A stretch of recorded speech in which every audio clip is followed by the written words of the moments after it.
Yeah, boy. Woo! Boy, we're going to rule fixed blade today, but I can talk like this now. I'm from here. I'm from here.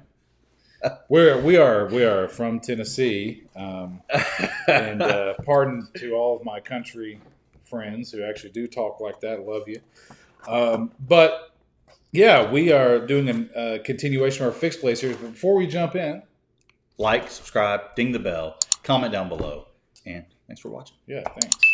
But yeah, let's jump in, man. We wanted to figure out some rural stuff. This was easy. Yeah, this one was the easiest one. From the perspective of what can I choose to find a rural fixed, I can't even say it.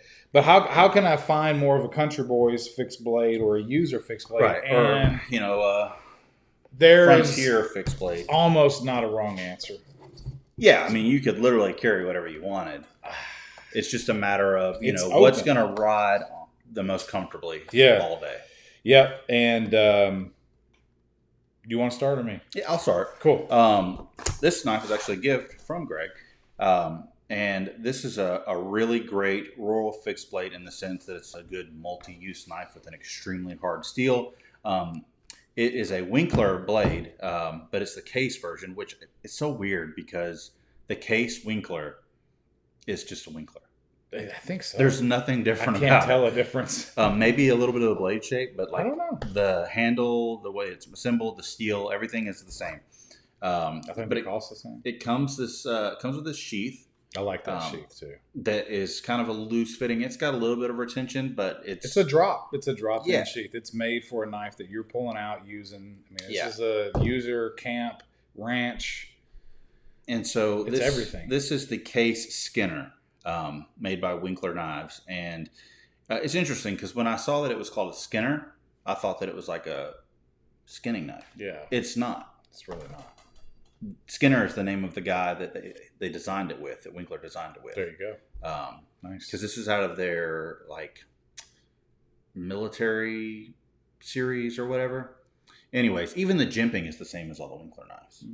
I see that. But it's just a great multi-use knife. If you had to defend yourself for some reason against a wild critter per se, you could use this. You could skin with it. You could fillet with it. It's just a good size blade. It's micarta, so it's got some good grip if your hands are wet. Yeah, and it's not overly intrusive in size. Sure, you're in the frontier or a rural area. You could carry a machete if you wanted to, but why would you? Or a samurai sword. Yeah, made in Pakistan. Don't do that, guys. It's so cool. Oh wow, did I already get a hold of this? Yeah, you sharpen it. I thought so. So it didn't come as sharp from the factory. Like almost every case knife doesn't come as sharp as I'd like from the factory. But here's the thing: it came with a foundation for epic razor sharp. It was sharp enough. It was totally usable and beatable from the factory. That crazy steel that Winkler uses on all their knives. Yeah. That what is it? 80 CRV2. Yeah, that's it. And apparently I do a terrible job of sharpening balls. Well, it is kind of a wide blade. Yeah. But no, it's sharp, right? To do the drop test, you've really got to get your angle right on it. But yeah, it takes a mirror polish. 80 CRV2 does really, really well.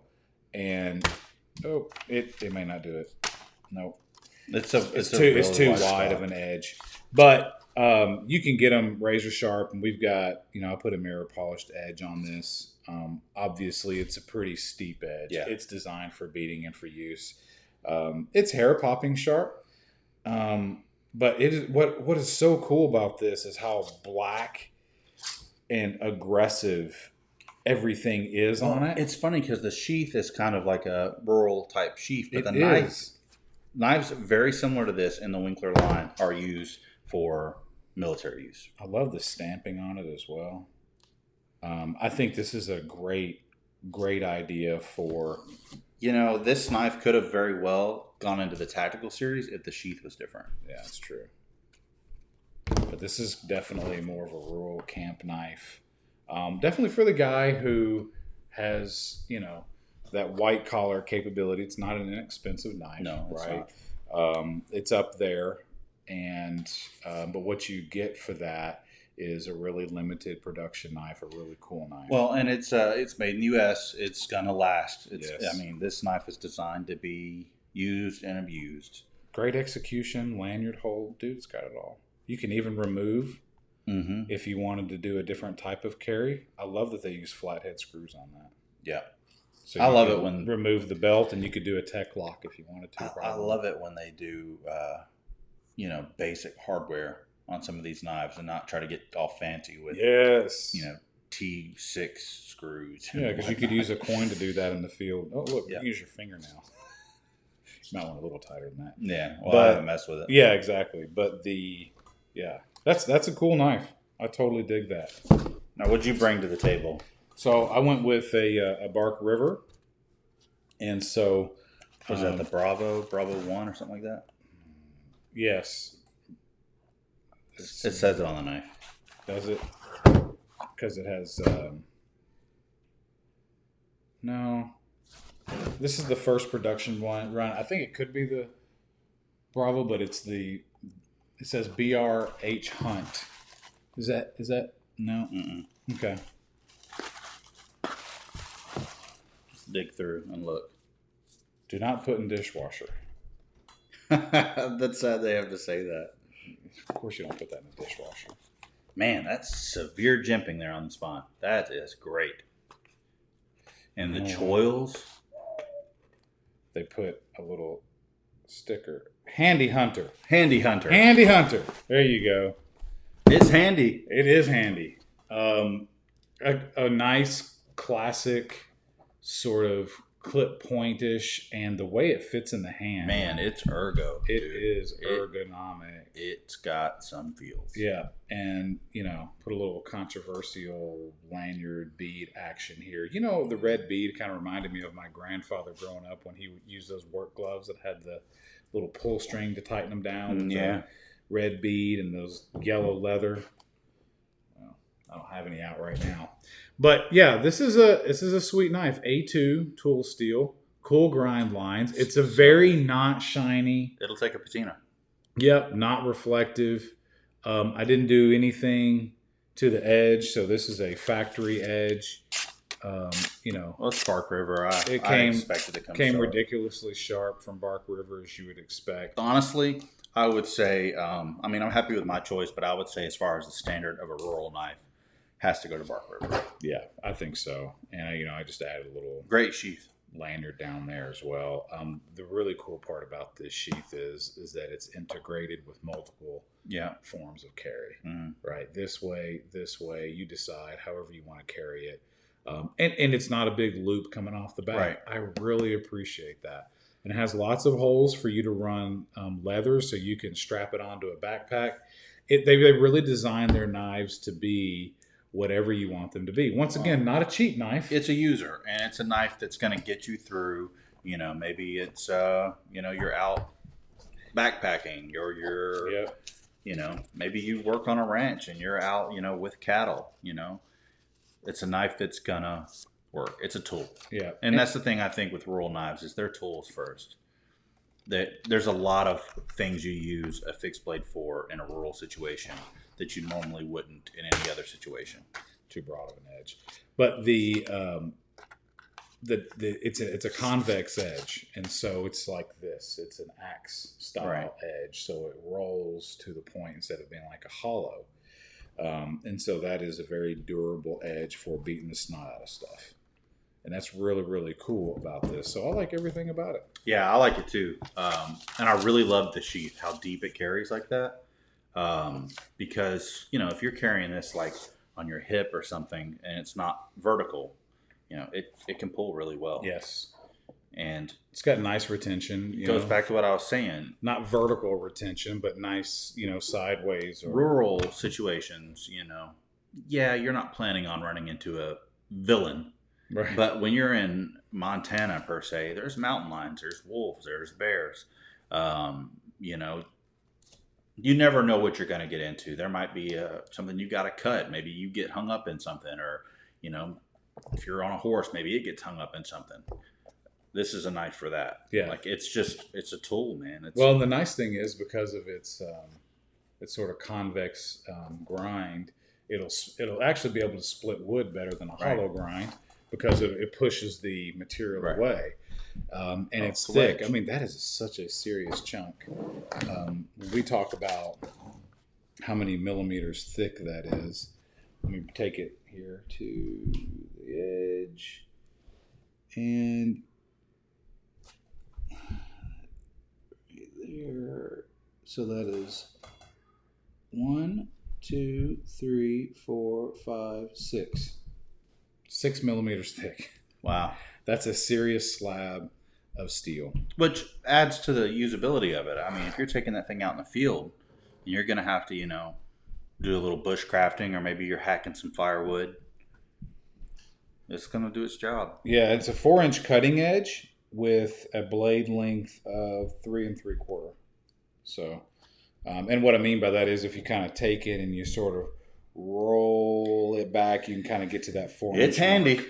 So it's certainly a handy knife. It is. But let's say that you aren't in a position to afford these City Slicker cowboy knives. But you can't afford this. Good old Buck 119. And this is a little bit of a special edition, and it's discontinued. So this is my Buck 119. But, I mean, a Buck 119 is still the same. Yes, 420 HC. And it's proven, field proven. There are guys that run these all the time. And this is factory, hollow ground. It's just a nasty kind of sharpness because their bevel is massive. Right. It's huge. It's what they're known for. It's a very toothy edge. Right. Right. You could probably pop hair with that edge, and it's very sharp, but it's like a miniature saw. Mm. And the disadvantage of that is it's not laser sharp, but it's so sharp that you can easily put a little bit of force and it's going to draw through whatever you want. Right. But because it's toothy, you can also, with a little rod or leather action, you can bring that edge back, right? And so most of them are going to have the phenolic or the black plastic handle with the silver blade. This is my Brahma edition. I've already packed up one of my knives, all of my Buck 119s. And so I didn't want to go out and get it, but I did have this one still with me. And yeah, pretty cool. And look, $70 for a regular 119. Yeah. Not necessarily a special edition. And if you want iron, you can. That's not bad, honestly. No.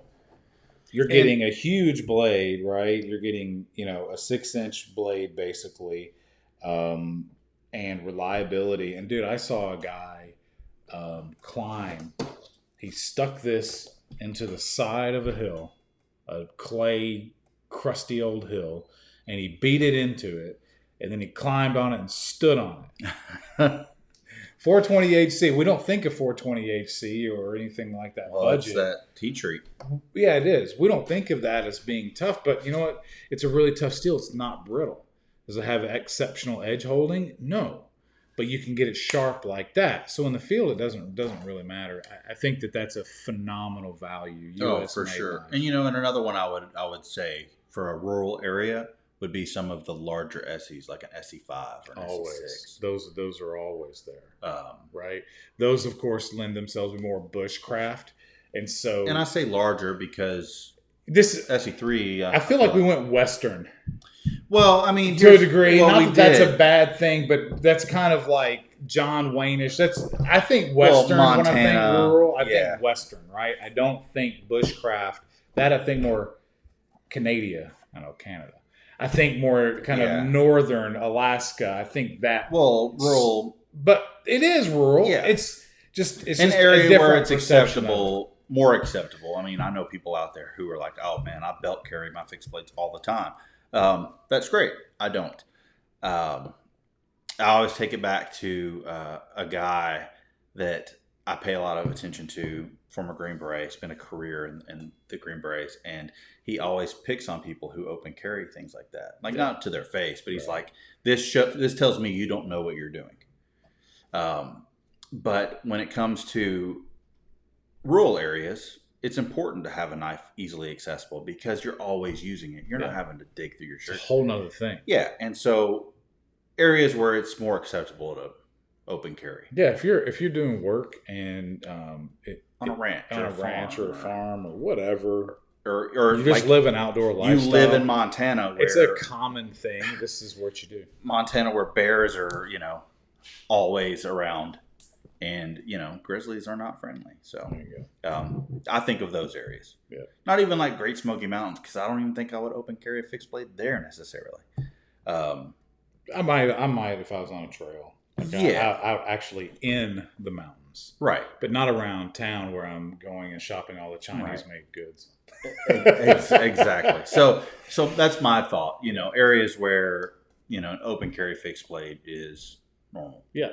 So there you go. Those are our choices. Tell us how awful they are. What would you choose? Or if you agree with us, great. We want to hear about that as well. Or if you live in a rural area and you're lucky enough to have internet to watch this video, what do you carry? I mean, I want to know. Yeah. I really do. Oh, absolutely.